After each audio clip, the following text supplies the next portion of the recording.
Hello नमस्कार दोस्तों, आप सभी का आपके अपने प्यारे से परिवार सेड़ा क्लासेस यूट्यूब चैनल में एक बार फिर बहुत बहुत स्वागत है। आज हम सोल्व करेंगे, एनालिसिस करेंगे सीरीज नंबर 5। इससे पहले हमने 4 सीरीज को एनालिसिस किया और ये जो सीरीज जो हमने चलाई है ये दिसंबर भर्ती यानी आगामी भर्ती जो अनुमानित डेट है दिसंबर माह में स्टार्ट हो जाएगी, उसको लेकर हमने ये सीरीज स्टार्ट किया और बिल्कुल न्यू पैटर्न पे सीरीज क्या है स्टार्ट की गई है। जो 2023 में जो मई के अंदर जो अप्रैल के अंदर जो परीक्षा लगी थी 17 अप्रैल से, उसी पैटर्न के आधार पे हमने ये सीरीज को क्या है स्टार्ट किया है।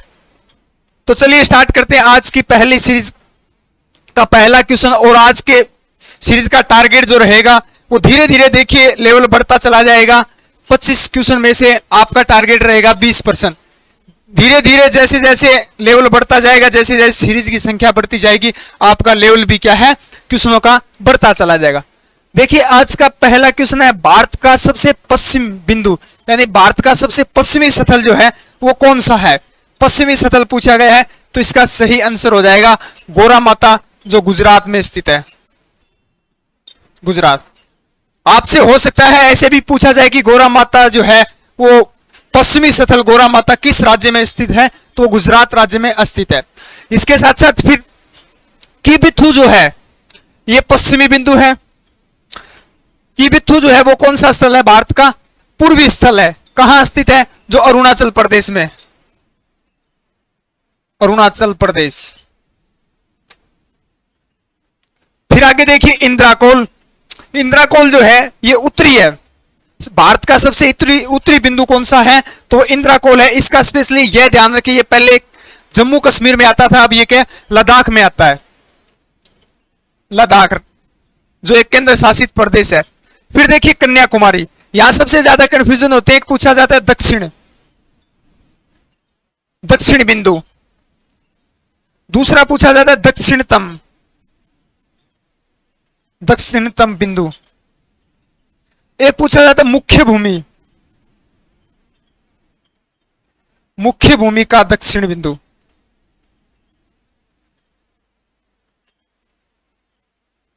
दक्षिण बिंदु। देखिए अगर पूछा जाए आपसे भारत का दक्षिण बिंदु कौन सा है, भारत का दक्षिण बिंदु पूछा जाए तो वो कौन सा है, कन्याकुमारी। कन्याकुमारी है जो तमिलनाडु राज्य में स्थित है। अगर आपसे पूछा जाए भारत की मुख्य भूमि का दक्षिण बिंदु, तो भी क्या हो जाएगा राइट आंसर इसका कन्याकुमारी। क्या हो जाएगा, कन्याकुमारी दक्षिण। अगर पूछा जाए, सिर्फ याद इतना रखना है, सिर्फ अगर पूछा जाए दक्षिणतम बिंदु कौन सा है, तो दक्षिणतम बिंदु जो है वो इंदिरा पॉइंट है।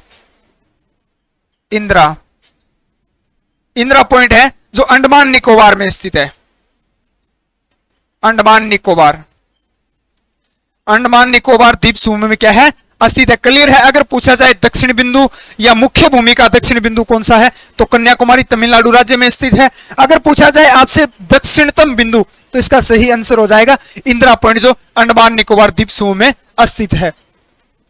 चलिए देखिए थोड़ा सा बताना चाहूंगा, हमारा सेड़ा क्लासेस नाम से एप्लीकेशन है जिसपे हमने अभी लॉन्च की है। पहले टेस्ट सीरीज 20 टेस्ट सीरीज थी, उसके बाद इनकी संख्या बढ़ाकर 45 टेस्ट सीरीज कर दी गई है। अभी अपलोड की है इसी पैटर्न के आधार पे। अभी जो ऑनलाइन दिसंबर में परीक्षा को टारगेट रखते हुए इसमें आपको 45 ऑनलाइन टेस्ट मिलेंगे, जिसके प्रत्येक टेस्ट में आपको 50% मिलेंगे और समय सीमा जो रहेगी वो 60 मिनट की रहेगी। यानी कि एक टेस्ट जो है वो आप लगाओगे, उसमें चारों जो भाग है सामान्य ज्ञान, सामान्य विज्ञान, रीजनिंग और गणित जो है आपको मिलेंगे। 15 क्वेश्चन सामान्य ज्ञान के, 15 क्वेश्चन सामान्य विज्ञान के मिलेंगे और 15 मैथ के मिलेंगे और 5 क्वेश्चन रीजनिंग के मिलेंगे। तो आप अपनी तैयारी के साथ साथ टेस्ट अवश्य लगाएं। 45 टेस्ट है जो सेड़ा क्लासेस ऐप पे अपलोड कर रखे हैं। आप सेड़ा क्लासेस ऐप को प्ले स्टोर से सर्च करके भी डाउनलोड कर लेना, या वीडियो के डिस्क्रिप्शन में लिंक दिया वहां से भी आप डाउनलोड कर लेना। और अधिक जानकारी के लिए आपको कंटेंट के प्रति अगर जानकारी प्राप्त करनी हो तो हमारी टीम के स्क्रीन पे नंबर स्क्रॉल हो रहे हैं, आप कभी भी किसी भी समय संपर्क कर सकते हैं। तो चलिए आगे अगले क्वेश्चन की ओर बढ़ते हैं। अगला क्वेश्चन देखिए 2 नंबर क्वेश्चन पूछा गया है, राजाजी अभ्यारण्य। देखिए अभ्यारण्य जो पूछे जाते हैं ज्यादातर उत्तराखंड के ही पूछे जाते हैं। अभी परीक्षा लगी इसमें भी एक उत्तराखंड का पूछा गया था। राजाजी अभ्यारण्य कहां स्थित है, देखिए राजाजी अभ्यारण्य जो है वो उत्तराखंड राज्य में स्थित है। उत्तराखंड के 3 प्रमुख अभ्यारण्य पूछे जाते हैं। एक तो राजाजी पूछा जाता है, राजाजी अभ्यारण्य, राजाजी अभ्यारण्य पूछा जाता है। एक पूछा जाता है जिम कॉर्बेट, जिम कॉर्बेट पूछा जाता है। एक नंद देवी पूछा जाता है। तो देखिए तीनों जो अभ्यारण्य जो हैं, तीनों अभ्यारण्य जो हैं वो कहां स्थित हैं? तो वो तीनों के तीनों क्या है? उत्तराखंड राज्य में स्थित है। हाल ही में परीक्षा में पूछा गया किसके लिए प्रसिद्ध है? जिम कॉर्बेट नेशनल पार्क जो है वो किसके लिए प्रसिद्ध है? टाइगर के लिए जाना जाता है। किसके लिए? टाइगर के लिए जाना जाता है। और राजाजी अभ्यारण्य जो है ये जाना जाता है फूलों की सुंदरता के लिए जाना जाता है, जिसे फूलों की घाटी कहा जाता है। वो भी कहा है उत्तराखंड राज्य में स्थित है। ये भी हाल ही परीक्षा में पूछा गया था, तो ध्यान रखें। फिर आता है नंद देवी जो अभ्यारण्य है, ये हाथी के लिए प्रसिद्ध है। हाथियों की क्या है? आबादी के लिए यह जाना जाता है। तो तीनों जो अभ्यारण्य कहां स्थित है? उत्तराखंड राज्य में स्थित है। चलिए अगला क्वेश्चन, अगला क्वेश्चन है श्रीगुप्त। श्रीगुप्त का उत्तराधिकारी कौन था? श्रीगुप्त का उत्तराधिकारी जो कौन था? तो इसका सही आंसर हो जाएगा घटोत्कच। श्रीगुप्त का क्या है? घटोत्कच कौन थे? उत्तराधिकारी थे। श्रीगुप्त से रिलेटेड पूछा जाता है कि श्रीगुप्त जो थे इन्होंने गुप्त वंश की स्थापना की थी। गुप्त वंश, गुप्त वंश की स्थापना या संस्थापक किसने की थी? श्रीगुप्त ने की थी। और श्रीगुप्त के उत्तराधिकारी कौन थे? तो घटोत्कच थे। अब बात करते हैं, मुख्य क्वेश्चन जो बनता है वो बनता है कि गुप्त वंश के प्रथम शासक, गुप्त वंश के प्रथम शासक, प्रथम शासक, प्रथम शासक कौन थे? तो कौन थे? चंद्रगुप्त प्रथम। कौन थे? चंद्रगुप्त प्रथम। और चंद्रगुप्त प्रथम कौन थे? गुप्त वंश के प्रथम शासक। गुप्त वंश की स्थापना किसने की थी? तो वो श्रीगुप्त ने की थी। किसने की थी? श्रीगुप्त ने की थी। और श्रीगुप्त के उत्तराधिकारी कौन थे? तो घटोत्कच थे। इनका भी ध्यान रखें। चंद्रगुप्त के जो उत्तराधिकारी कौन थे? तो समुद्रगुप्त थे। कौन थे? समुद्रगुप्त इनके क्या थे? उत्तराधिकारी थे। और समुद्रगुप्त से एक मोस्ट इंपोर्टेंटली क्वेश्चन ये बनता है, इन्हें भारत का नेपोलियन कहा जाता है। भारत का नेपोलियन, भारत का नेपोलियन किसे कहा जाता है? समुद्रगुप्त को कहा जाता है। और समुद्रगुप्त जो है वो चंद्रगुप्त प्रथम के क्या थे? उत्तराधिकारी थे। और चंद्रगुप्त प्रथम कौन थे? तो ये गुप्त वंश के प्रथम शासक थे। और गुप्त वंश की स्थापना किसने की थी? श्रीगुप्त ने की थी। किसने की थी? श्रीगुप्त ने की थी। चलिए आगे अगला क्वेश्चन देखिए, निम्न में से नर्मदा नदी, निम्न में से नर्मदा नदी पर स्थित जलप्रपात। देखिए मुख्यतः नर्मदा नदी पर 3 जलप्रपात हैं। पहला देखिए दुग्ध जलप्रपात, दूसरा जो है कपिल धारा जलप्रपात, और तीसरा जो है वो धुआंधार जलप्रपात। नर्मदा नदी से क्या क्वेश्चन पूछा जाता है? एक तो नर्मदा नदी से ये पूछा जाता है इस पे बने जलप्रपात, सबसे प्रमुख जलप्रपात धुआंधार पूछा जाता है। दूसरा क्वेश्चन ये है गुजरात की जीवन रेखा, गुजरात की जीवन रेखा, गुजरात की जीवन रेखा किस नदी को कहा जाता है? तो नर्मदा नदी को कहा जाता है। दूसरा क्वेश्चन, तीसरा क्वेश्चन जो बनता है ये पूछा जाता है जलधाराएं, जलप्रपात जो है ये कहां स्थित है, इनकी स्थिति पूछी जाती है। तो तीनों जलप्रपात नर्मदा नदी पर स्थित है और मध्य प्रदेश राज्य में स्थित है। कहां स्थित है? मध्य प्रदेश राज्य में। हाल ही में परीक्षा में पूछा गया धुआंधार जलप्रपात कहां स्थित है। वहां राज्य नहीं दिया गया था, जिला दिया गया था। तो यह भी ध्यान रखें, जबलपुर कहां स्थित है? जबलपुर जिले में यह मध्य प्रदेश में स्थित है। चलिए अगला क्वेश्चन, अटल पेंशन योजना कब शुरू की गई? देखिए अटल पेंशन योजना जो है वो कब शुरू की गई? योजना से संबंधित यही पूछा जाता है, कब शुरू की गई या किसके द्वारा शुरू की गई। तो अटल पेंशन योजना जो है वो 60 वर्ष से अधिक के व्यक्ति यानी कि महिला या पुरुष को क्या है 1,000 रुपए से लेकर 5,000 रुपए की क्या है राशि, मंथली महीने की राशि प्रदान करने की है योजना है। तो इसकी शुरुआत कब हुई थी? तो इसकी शुरुआत जो है वो 9 मई 2015 को हुई थी। 9 मई 2015 को क्या है अटल पेंशन योजना की शुरुआत हुई। इसकी शुरुआत किसने की थी? प्रधानमंत्री। ये ध्यान रखें, सेंट्रल गवर्नमेंट की योजना है, केंद्र सरकार द्वारा स्थापित की गई योजना। इसकी स्थापना प्रधानमंत्री ने की थी।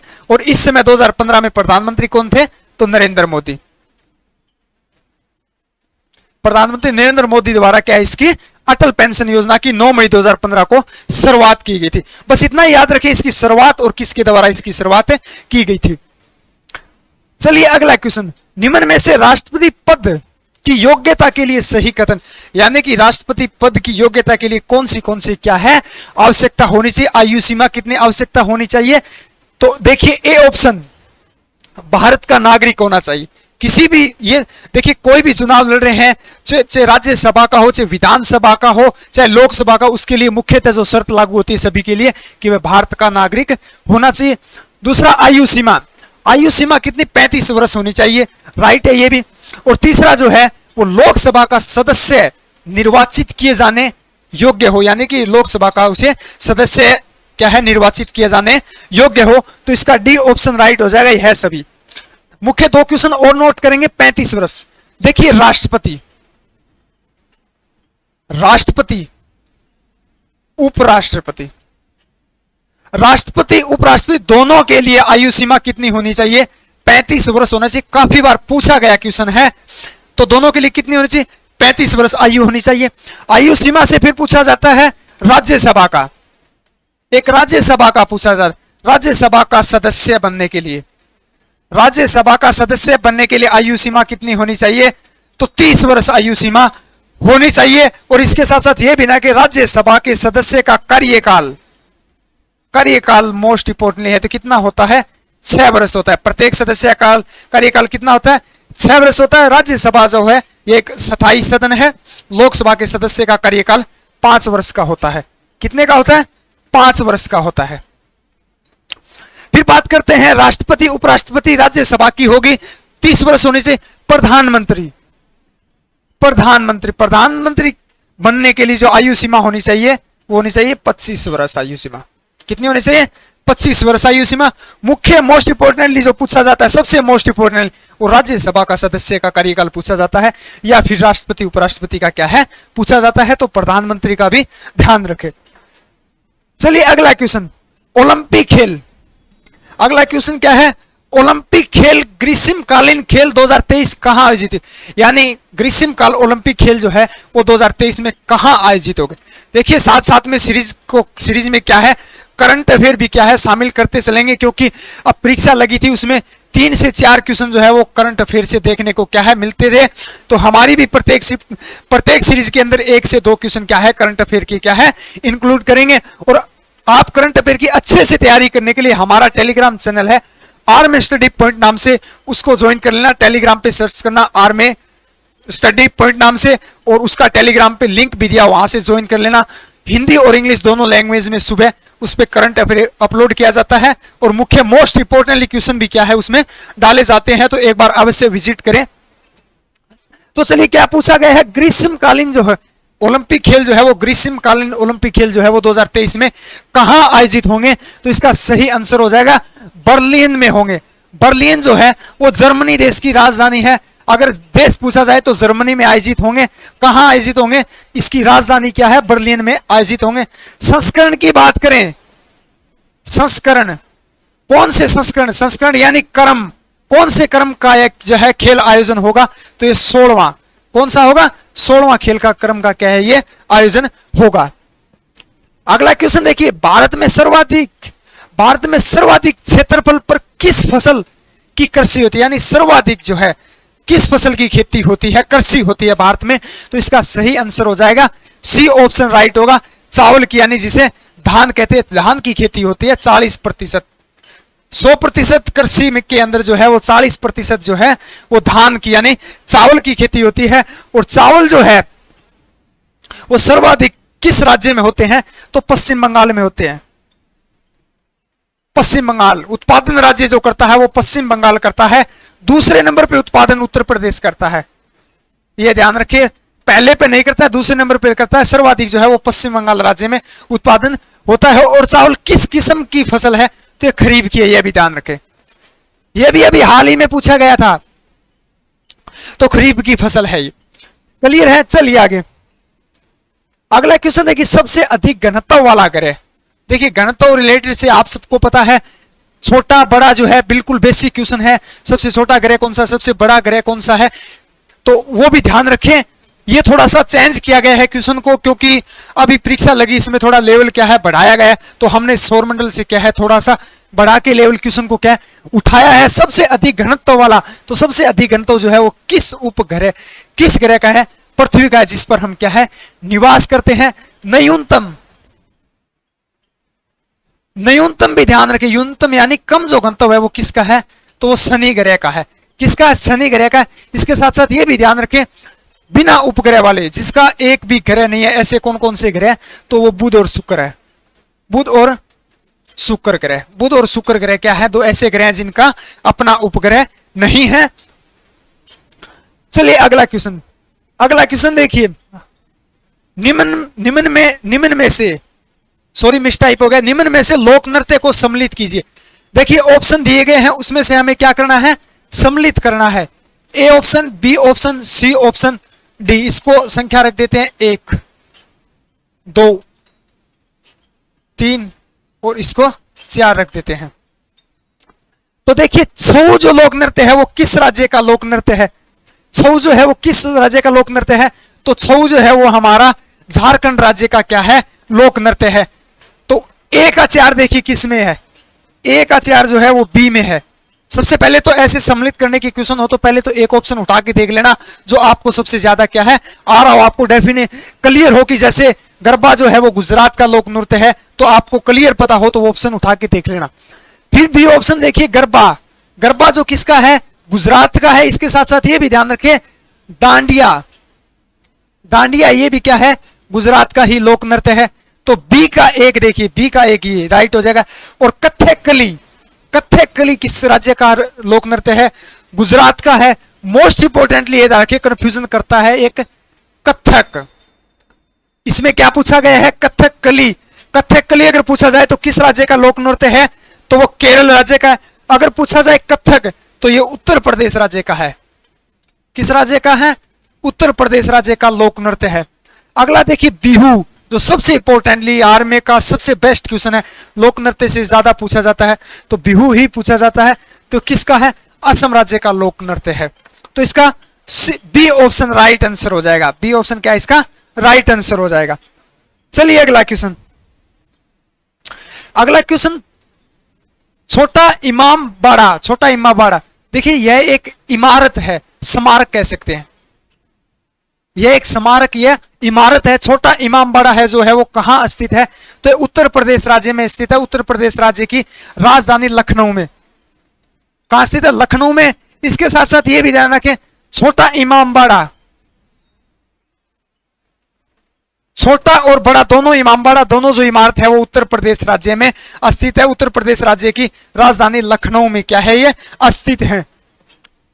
चलिए अगला क्वेश्चन, अगला क्वेश्चन है यूनाइटेड इंटरनेशनल किस देश की समाचार एजेंसी है? देखिए यूनाइटेड इंटरनेशनल जो है वो किस देश की समाचार एजेंसी है? तो इसका सही आंसर हो जाएगा यूएसए की। किसकी है? यूएसए की। डी ऑप्शन राइट होगा। इसके साथ साथ ये भी ना कि सबसे इंपोर्टेंटली पूछा जाता है, ताश पूछी जाती है, सॉरी क्या पूछी है? ताश एजेंसी पूछी जाती है, तो ये रूस देश की है। काफी बार पूछी गई क्वेश्चन है, 2017, 18, 19 में तो काफी बार पूछा गया है क्वेश्चन। तो ताश किस देश की समाचार एजेंसी है? तो रूस की है। अब बात करते हैं भारत की, तो भारत की एजेंसी भी याद रखिए United, United news of India. United news of India जो है वो क्या है? भारत की क्या है? समाचार एजेंसी है। यह भी ध्यान रखें।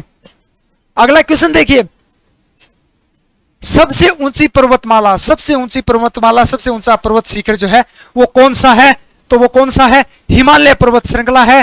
बी ऑप्शन राइट होगा। हिमालय पर्वत श्रृंखला है जो एशिया, कहां स्थित है? एशिया महाद्वीप में स्थित है। और यह भी ध्यान रखें इसका 7 देशों में विस्तार मिलता है। विस्तार कहां मिलता है? तो इसका 7 देशों में क्या है? विस्तार मिलता है। सबसे ऊंचा पर्वत है और इसकी सबसे ऊंची चोटी जो है वो कौन सी है? तो वो माउंट एवरेस्ट। कौन सी है? माउंट एवरेस्ट इसकी क्या है? सबसे ऊंची चोटी है जो नेपाल देश में स्थित है। फिर यह ध्यान रखें सबसे नवीनतम, एक मुख्य क्वेश्चन, सबसे नवीनतम, सबसे नवीनतम पर्वत श्रृंखला पूछी जाती है तो कौन सी है? सबसे नवीनतम पर्वत श्रृंखला पूछी जाए तो कौन सी है? वो भी इसका सही आंसर हो जाएगा हिमालय पर्वत श्रृंखला सबसे नवीनतम पर्वत श्रृंखला है। और अरावली पर्वत श्रृंखला ये सबसे प्राचीन पर्वत श्रृंखला है। ये पूछा गया क्वेश्चन है प्राचीन। जो एक्स्ट्रा जो क्वेश्चन पे हम चर्चा करें उनको भी क्या है अपनी नोटबुक में साथ साथ नोट करते रहें। अरावली जो है वो सबसे प्राचीन पर्वत श्रृंखला है। सबसे नवीनतम पर्वत श्रृंखला जो है वो कौन सी है? हिमालय पर्वत श्रृंखला है। सबसे ऊंची पर्वत श्रृंखला जो कौन सी है? वो भी हिमालय पर्वत श्रृंखला है जो एशिया महाद्वीप में स्थित है। 7 देशों में इसका क्या है? विस्तार मिलता है। चलिए अगला क्वेश्चन, एशियाई खेलों में स्वर्ण पदक विजेता को राशि दी जाती है। देखिए इतना मोस्ट इंपोर्टेंट क्वेश्चन नहीं है, एक बार परीक्षा में पूछा गया था राशि के लिए, 2018 में पूछा गया था शायद। तो स्वर्ण पदक में जो है जीतने वाले खिलाड़ी को कितनी राशि दी जाती है? तो इसका सही आंसर हो जाएगा 30 लाख की राशि दी जाती है। कितनी? 30 लाख की राशि दी जाती है। इसके साथ साथ ऐड कर लें राष्ट्रमंडल खेल में भी क्या है? स्वर्ण पदक यानी गोल्ड मेडल जीतने वाले को दोनों को ही क्या है? 30 लाख रुपए की राशि दी जाती है। और ओलंपिक खेल ग्रीष्मकालीन या शीतकालीन दोनों ही ओलंपिक खेल में गोल्ड मेडल जीतने पर क्या है व्यक्ति को कितने?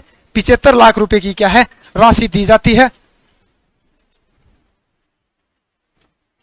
ओलंपिक खेल कौन सा है? ओलंपिक खेल कितने गोल्ड मेडल जीतने वाले को कितनी राशि दी जाती है? तो 75 लाख की। ओलंपिक खेल दोनों ही ग्रीष्मकाल और ऋतुकालीन दोनों ही जो खेल हैं शीतकालीन और ग्रीष्मकालीन दोनों खेलों में 75 लाख की दी जाती है। राष्ट्रमंडल या एशियाई खेलों में कितनी राशि दी जाती है? तो वो 30 लाख रुपए की राशि दी जाती है। खेलों से संबंधित क्वेश्चन पूछे जाते हैं। इनकी स्थापना क्या पूछे? स्थापना। तो एशियाई खेलों की स्थापना कब हुई थी? एशियाई खेल की स्थापना जो है वो 1951 में हुई थी। कब हुई थी? 1951 में हुई थी। ये हाल ही परीक्षा में पूछा गया था। दूसरा राष्ट्रमंडल खेल की स्थापना जो है वो 1928 में हुई थी। और तीसरा ओलंपिक खेल की शुरुआत जो है वो कब हुई थी? तो 1896 में हुई थी। और ओलंपिक खेलों की शुरुआत सर्वप्रथम कहां हुई थी? तो ये भारत के नई दिल्ली से इसकी क्या है? शुरुआत हुई थी। ये भी ध्यान रखें। अगला क्वेश्चन देखिए, 24वीं समांतर रेखा किन दो देशों के मध्य है? 24वीं समांतर रेखा जो है ये विवादित रेखा है, इसलिए हमने करंट से इस क्वेश्चन को क्या है? ऐड किया है। तो इसको मान्यता नहीं है भारत के द्वारा, लेकिन फिर भी इसको ध्यान रखें। 24वीं समांतर रेखा जो है वो भारत और पाकिस्तान, भारत का जो है भारत का गुजरात के कच्छ जिला जो है उसकी सीमा पर क्या है? 24वीं। ये पाकिस्तान ने डिसाइड किया, लेकिन भारत ने इसको क्या है? स्वीकारा नहीं है। लेकिन फिर भी ध्यान रखें, होश के पूछा जाए तो 24वीं देशांत जो रेखा जो है समांतर रेखा जो है वो भारत पाकिस्तान की सीमा पर स्थित है। और ये किस राज्य में भारत के? तो गुजरात के कच्छ जिले से यह लगती है। अगला क्वेश्चन देखिए, अगला क्वेश्चन साइंस का पार्ट सेकंड स्टार्ट। हिपेटाइटिस है, सही कर लेना। हिपेटाइटिस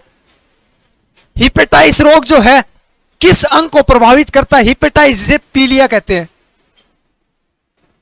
पीलिया जो रोग होता है वो कौन से अंग को प्रभावित करता है? तो ये यकृत को करता है। किसको? यकृत यानी लीवर को क्या है? प्रभावित करता है। एक इसका लक्षण पूछा जाता है, सबसे इंपॉर्टेंटली है कि जो हिपेटाइटिस रोग जो है इसका लक्षण क्या है? तो त्वचा का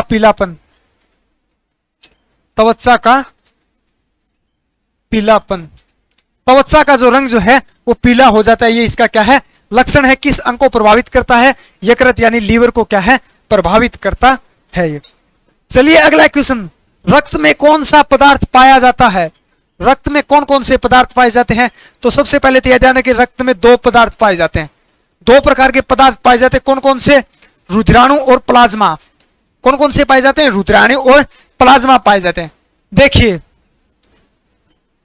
रुधिराणु की अगर बात करें, रुधिराणु में कौन कौन से पदार्थ पाए जाते हैं? ये क्लियर है। रक्त में दो प्रकार के पदार्थ पाए जाते हैं, प्लाज्मा और रुधिराणु। अब रुधिराणु में पूछा जाता है रुधिराणु को कितने भागों में बांटा गया है, तो एक बांटा गया इसको आरबीसी में, दूसरा बांटा गया है डब्ल्यूबीसी, और तीसरा बांटा गया है रक्त विमाणु। रक्त विमाणु जिसे क्या है, प्लेटलेट्स कहते हैं, प्लेटलेट्स जिसको कहते हैं रक्त विमाणु। इन तीन रुधिराणु को क्या है, तीन भागों में बांटा गया है। आरबीसी जो होती है इसको क्या बोलते हैं, इसका पूर्ण रूप भी पूछा गया है, इसको इंग्लिश में बोलते हैं रेड ब्लड सेल यानी लाल रक्त कणिकाएं। डब्ल्यूबीसी जो होती है इसको बोलते हैं व्हाइट ब्लड सेल, सफेद रक्त कणिकाएं, और रक्त विमाणु को बोलते हैं इंग्लिश में क्या है, प्लेटलेट्स। फिर इनका पूछा जाता है जीवन काल। सबसे इंपॉर्टेंटली आरबीसी का जो जीवन काल है वो 120 दिन का होता है। कितना होता है, 120 दिन का होता है। दूसरा डब्ल्यूबीसी का जीवन काल जो है वो 4 से 6 दिन, 4 से 6 दिन का क्या है, जीवन काल होता है। और रक्त विमाणु यानी प्लेटलेट्स का जीवन काल भी 4 से 6 दिन होता है। अगर पूछा जाए आपको कि रुधिराणु को कितने भागों में बांटा गया है, तो 3 भागों में बांटा गया है। रक्त में जो है कौन से पदार्थ पाए जाते हैं, कितने प्रकार के, तो 2 प्रकार के क्या है, पदार्थ पाए जाते हैं। अब देखिए प्लाज्मा जो है, प्लाज्मा जो है ये अजीवित तरल पदार्थ है, अजीवित तरल पदार्थ कहते हैं, अजीवित तरल पदार्थ। मुख्य जो इससे मुख्य मोस्ट इंपोर्टेंटली क्वेश्चन पूछा जाता है प्लाज्मा से, वो पूछा जाता है प्लाज्मा जो है पदार्थ की चौथी अवस्था है। पदार्थ की काफी बार पूछा गया है चौथी अवस्था। पदार्थ की चौथी अवस्था कौन सी है, तो वो प्लाज्मा है। चारों अवस्था ही याद रखें। पहली अवस्था कौन सी है, तो पहली अवस्था जो होती है वो ठोस होती है, दूसरी जो होती है वो तरल होती है, और तीसरी अवस्था जो होती है वो कौन सी होती है, गैस होती है। कौन सी, तो गैस। और चौथी जो अवस्था है वो प्लाज्मा होती है। कौन सी है, प्लाज्मा जो है पदार्थ की चौथी अवस्था। कहां पाई जाती है, तो रक्त में पाई जाती है। कहां पाई जाती है, रक्त में पाई जाती है। चलिए अगला क्वेश्चन। अगला क्वेश्चन, कोशिका शब्द का प्रयोग सर्वप्रथम किसने किया। कोशिका जो शब्द जो है उसका प्रयोग जो है वो सर्वप्रथम किसने किया था, तो इसका सही आंसर हो जाएगा रॉबर्ट हुक ने किया था। इसका सन पूछा जाता है मोस्ट इंपोर्टेंटली, तो 1665 में, 1665 ईस्वी में क्या है, कोशिका शब्द का प्रयोग किया गया था। और कोशिका जो है ये सबसे छोटी क्रियात्मक, सबसे छोटी क्रियात्मक व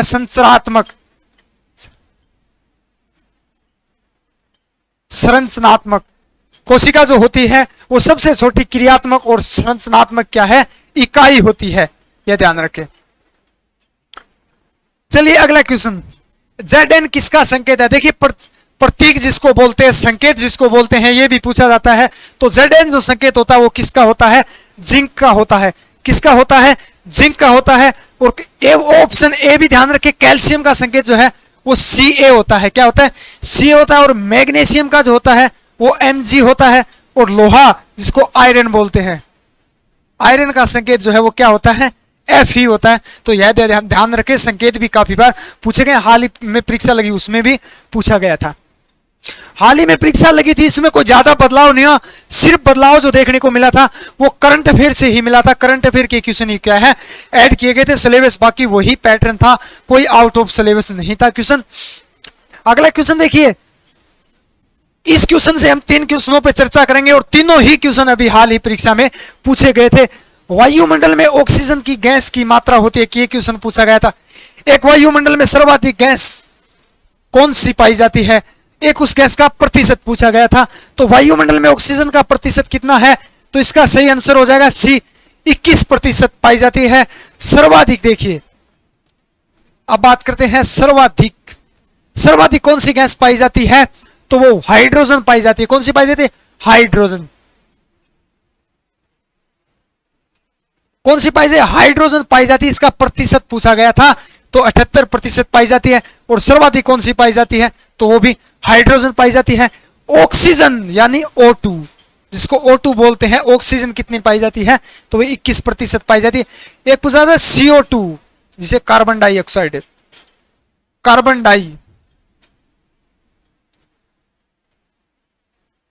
कार्बन डाइऑक्साइड जो है जिसको CO2 कहते हैं, उसकी कितने प्रतिशत है, तो 0.03% हमारे वायुमंडल में क्या है, पाई जाती है। सर्वाधिक 78% हाइड्रोजन पाई जाती है। ऑक्सीजन जो है उसका 21% है भाग पाया जाता है, और CO2 कार्बन डाइऑक्साइड का 0.03% पाई जाती है।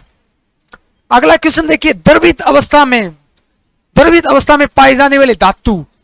देखिए क्वेश्चन पूछा गया धातु, यहां ऐसा क्वेश्चन पूछा है द्रवित अवस्था में पाए जाने वाले धातु या अधातु, धातु या अधातु। देखिए दोनों एक ही प्रकार है। हम क्या करते हैं, एग्जाम में बैठते हैं, क्वेश्चन को आधा पढ़ते हैं, द्रवित अवस्था में पाई जाने वाली, तो हम आगे अनुमान लगाते हैं कि ये पूछा गया धातु। हमें ध्यान रखना है धातु पूछा गया है या अधातु पूछा गया है। तो धातु अगर पूछा जाए तो पारा होता है जो साधारण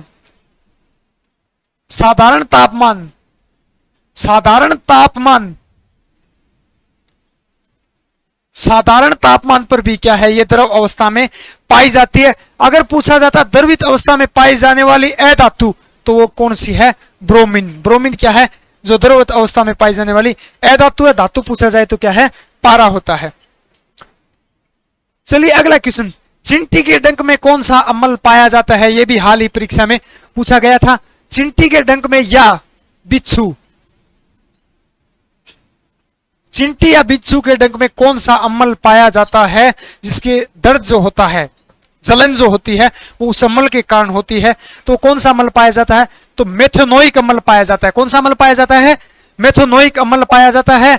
और सिट्रिक अम्ल भी पूछा गया था। तो सिट्रिक अम्ल जो है वो किस में पाया जाता है, तो खट्टे फलों में पाया जाता है। किस में पाया जाता है, खट्टे फलों में पाया जाता है। और लैक्टिक अम्ल से तो बार बार प्रत्येक शिफ्ट में क्या है, उन्हीं क्वेश्चन को रिपीट किया जा रहा था। लैक्टिक अम्ल किस में पाया जाता है, तो ये दूध में पाया जाता है। किसमें, दूध में पाया जाता है। दूसरा इस क्वेश्चन को पूछा जाता है दही में। दही में कौन सा अम्ल पाया जाता है, तो लैक्टिक अम्ल पाया जाता है। दूध से दही बनता है, दही बनता है, ऐसे क्वेश्चन भी पूछा गया था। इसी क्वेश्चन को बार बार भाषा चेंज करके पूछा गया था। तो दूध से दही जो बनता है वो भी किसके कारण बनता है, लैक्टिक अम्ल के कारण ही बनता है।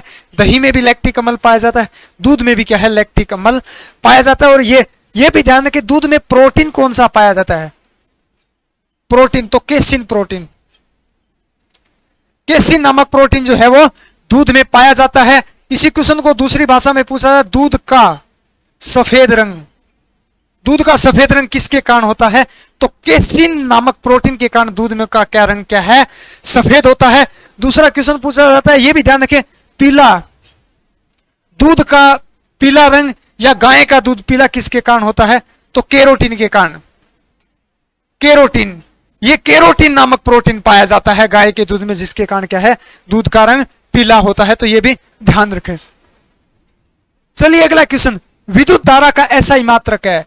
विद्युत धारा का जो एसआई मात्रक जो है, एसआई मात्रक यानी एसआई की इकाई जो है वो क्या है, तो इसका सही आंसर हो जाएगा एम्पियर होता है। और केल्विन भी नोट कर लें।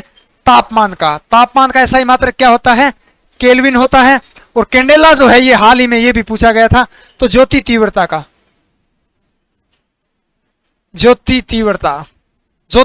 का एसआई मात्रक क्या होता है, कैंडेला होता है।